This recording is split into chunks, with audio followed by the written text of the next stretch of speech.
This woman right here, Nander RN, made a post about a firefighter that she once dated. This speaks about animal cruelty and it speaks about emotional abuse that she faced. So that is a trigger warning. She says, once I dated this firefighter. We lived together. He would put my dog on a treadmill in the garage in Florida summer heat, tied it by the leash, and then go inside and play Madden.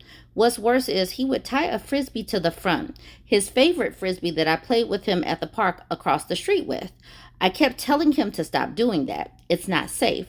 The treadmill is old and could malfunction, or he may get heat stroke and collapse while he's walking on it.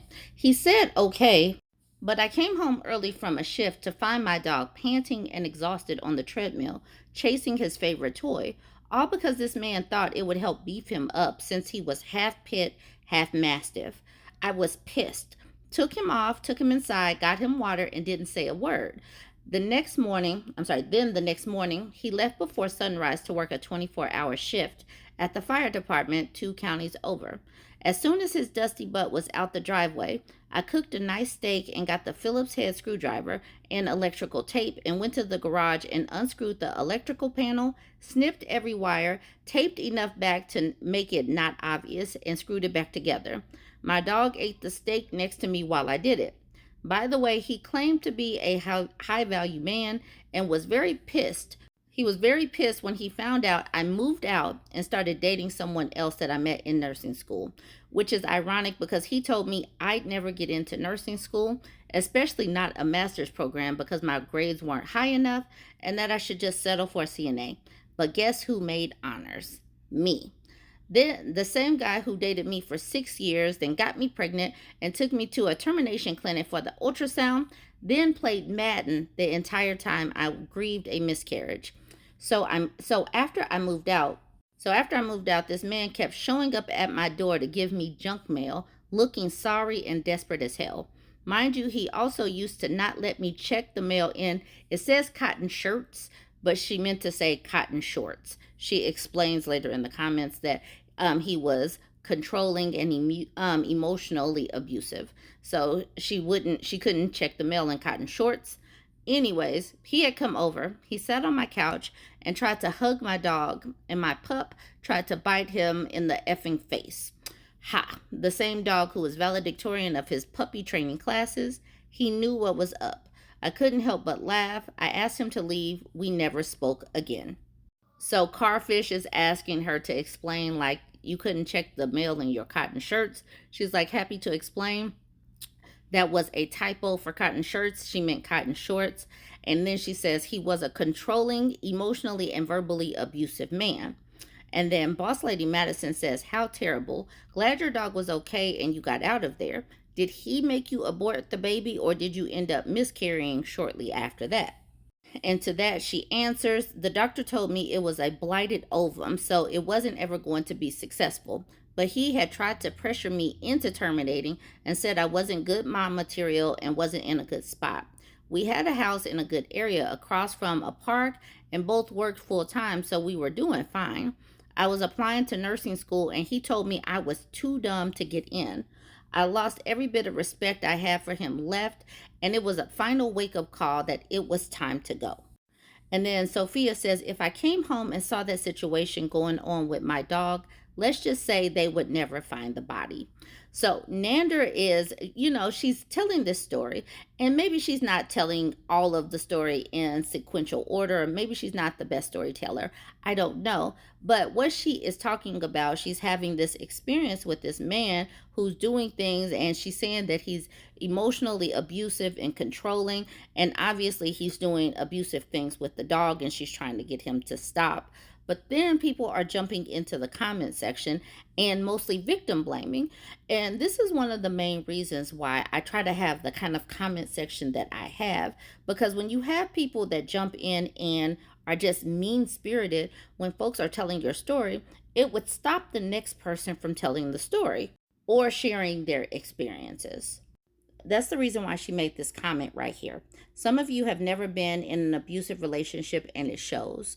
I was a 20-year-old who had been in physically and sexually abusive relationships prior to this, So I guess I counted myself lucky that it was only verbally, emotionally, and financially abusive. Honestly, I didn't even realize it was abuse for a while, and my family adored him, and had no idea. So stop asking me why I allowed it.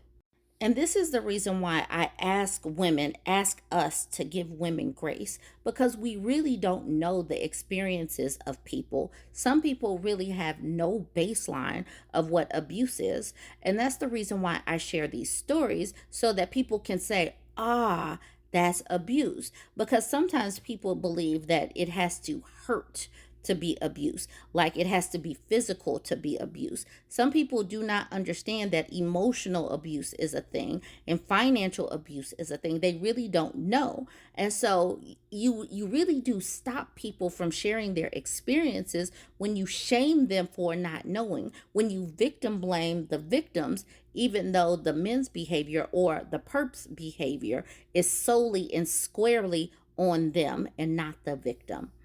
Foxy Bean says, I'm getting out of an emotionally and financially abusive relationship right now. This stuff is difficult. And so when people share their stories, it allows other people to come in and share their stories as well. Nander says, you're going to fly free, and don't you ever pass the first red flags again. She says, yes, I will never ignore red flags again.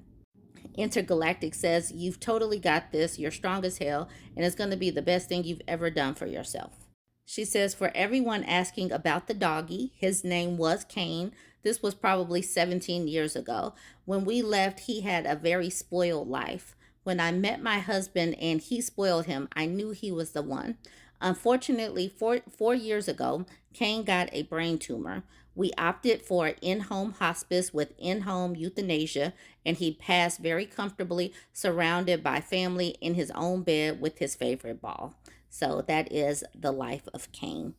This is some of the mean comments. I'm not going to do very many of the mean comments, but I just want to share these with you to just show you how mean victim blaming sounds.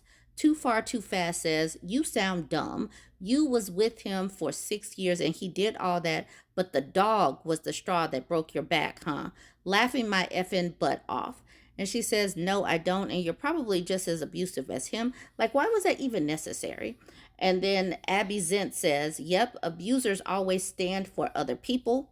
And then Sarah's phone says, you let a man abuse your dog? The F is wrong with you. I have no sympathy for you whatsoever. What is wrong with people that victim blame? It literally disgusts me. And if I ever see this behavior in my comment section, I block people. I delete comments. I block people. And I have moderators who know to delete these types of comments as well. I wanted to get to this person's comments. Bleaton says 35 years in public safety, and I can assure everyone that fire and EMS are a hell of a lot more toxic than y'all would ever imagine. Both types of public safety I mentioned reek of misogyny, infidelity, racism, and transphobia. Strangely, in EMS at least, homophobia doesn't seem to be as prevalent as the other problems. The cheating is just something else too. I know many people who got busted but found Jesus, so their partner took them back.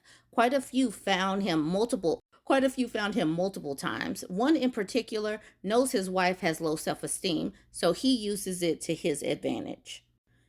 Example, you're lucky to have me, all while demeaning her in front of others.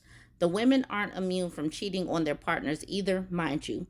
Sadly, pretty much every department in the country, is short-staffed, so you get what you get. I'm about to turn 53, and I'm hoping the current generation of medics and firefighters do better.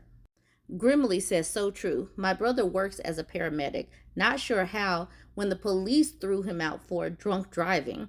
I wouldn't want that man anywhere near a sick relative.